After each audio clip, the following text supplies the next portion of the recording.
Hello बच्चों, let's read this question. Question says how many number of pairs of elements exhibit diagonal relationship? Right? Key concept for this question is diagonal relationship. Diagonal relationship. क्या होता है ये diagonal relationship? See, diagonal relationship is basically कि जो हमारे पास elements होते हैं, right? हमारे पास जो elements होते हैं किसके? Elements of second period of the periodic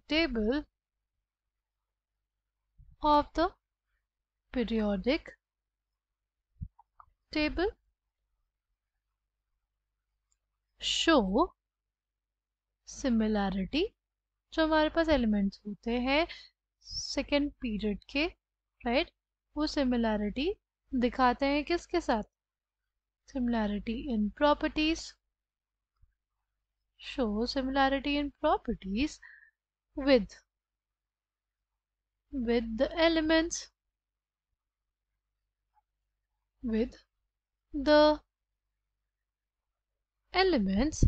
which are lying to their right, which are lying to their right in third period, right? क्या इसको लिख सकते हैं कि और are lying diagonally opposite to them, right? Elements of second period जो है वो बेसिकली सिमिलर प्रॉपर्टी शो करते हैं थर्ड पीरियड के एलिमेंट्स के साथ, जो बेसिकली उनके क्या है? डायगोनल है, राइट? उनके क्या है? डायगोनल है. जैसे कौन कौन से ऐसे एलिमेंट्स हैं? जैसे हमारे पास होता है लिथियम और magnesium, right? Lithium magnesium diagonal relationship show करते हैं. अगर एक दो तीन प्रॉपर्टीज का एग्जांपल है तो जैसे हमारे पास लिथियम है, उसके जो मोस्टली कंपाउंड्स होते हैं वो क्या होते हैं? वो कोवलेंट इन नेचर होते हैं, right? Same goes with magnesium. Lithium जो है वो नाइट्रोजन के साथ रिएक्ट करता है और क्या बना लेता है? Li3n बनाता है. बाकी जो और एल्कली मेटल्स है वो ये रिएक्शन नहीं शो करते, राइट? अगर बात करते हैं मैग्नीशियम की, मैग्नीशियम भी हमारे पास Mg3n2 बनाता है, राइट? ये भी क्या बनाता है? Mg3n2 बनाता है, जो बेसिकली मैग्नीशियम नाइट्राइड है. ठीक, अगर बात करते हैं नेक्स्ट पेयर हमारे पास कौन सा होता है जो डायगोनल रिलेशनशिप शो करता है? वो हमारे पास होता है बेरिलियम और एल्यूमिनियम, राइट? अगर इसमें बात करें तो ये दोनों भी डायगोनल रिलेशनशिप शो करते हैं. ठीक है, जैसे हमारे पास कौन सी प्रॉपर्टी सिमिलर है? ये जो बेरिलियम हाइड्रोक्साइड होता है ना, वो एम्फोटेरिक इन नेचर होता है. क्या होता है? वो एम्फोटेरिक इन नेचर होता है. अगर बात करते हैं एल्यूमिनियम हाइड्रोक्साइड की, तो वो भी हमारे पास क्या होता है? वो भी हमारे पास एम्फोटेरिक इन नेचर होता है. जबकि जो बेरिलियम के ग्रुप के मेंबर्स हैं जैसे मैग्नीशियम हाइड्रोक्साइड, कैल्शियम हाइड्रोक्साइड, ये सब बेसिक हाइड्रोक्साइड्स बनाते हैं, राइट? अगर नेक्स्ट की बात करते हैं, नेक्स्ट हमारे पास है बोरॉन और सिलिकॉन. बोरॉन और सिलिकॉन भी हमारे पास क्या शो करते हैं?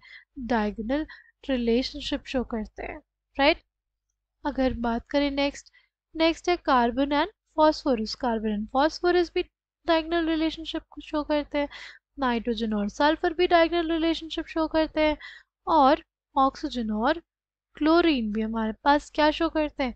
डायगोनल रिलेशनशिप शो करते हैं. उनकी कुछ ना कुछ प्रॉपर्टीज में बहुत सिमिलैरिटी होती है, ठीक है, जो उनके बाकी ग्रुप के मेंबर्स नहीं शो करते.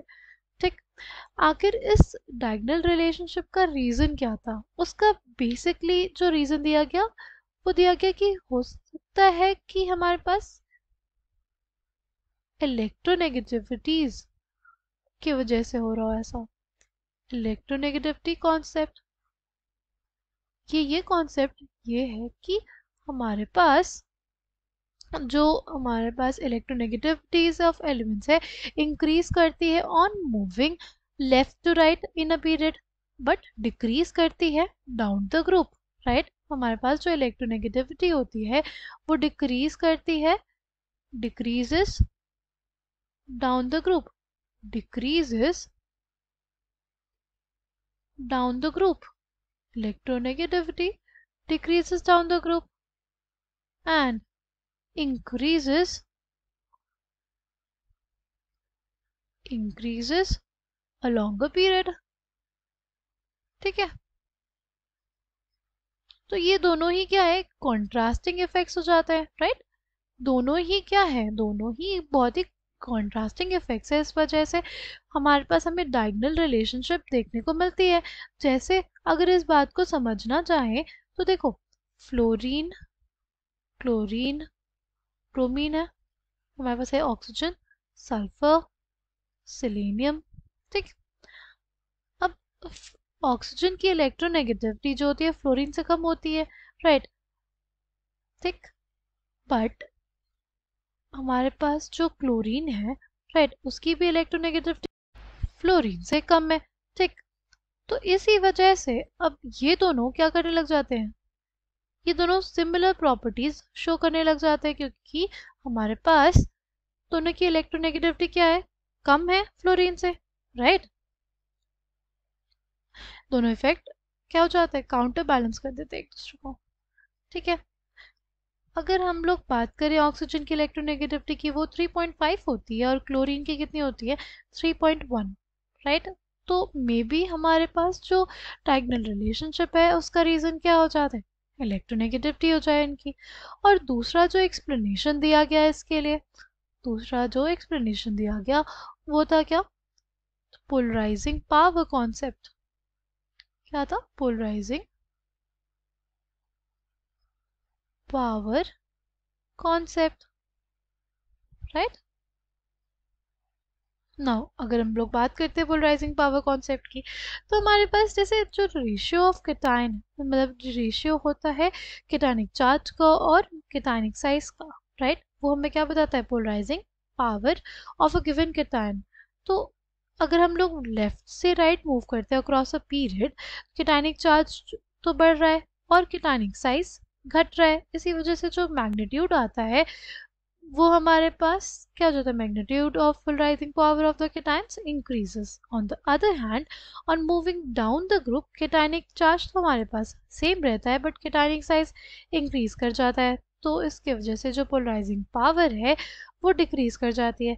तो ये दोनों ही क्या है, हमारे पास कंट्रास्टिंग इफेक्ट्स होते हैं, इसलिए हमारे पास हो सकता है क्या आया हो, डायगोनल रिलेशनशिप आया हो, ठीक है। अगर बात करते हैं कि कितने पेयर्स हो सकते हैं, तो देखो हमारे पास कितने पेयर्स हो जाएंगे, अगर काउंट करें तो हमारे पास 1 ये हो गया, 1 ये हो गया, 2, ठीक, ये हो गया 1, ये हो गया 2, ये हो गया 3, ये हो गया 4, ये हो गया 5 और last 6। There are 6 pairs. Final answer for this question is 6. I hope you understood it well. Thank you and all the best.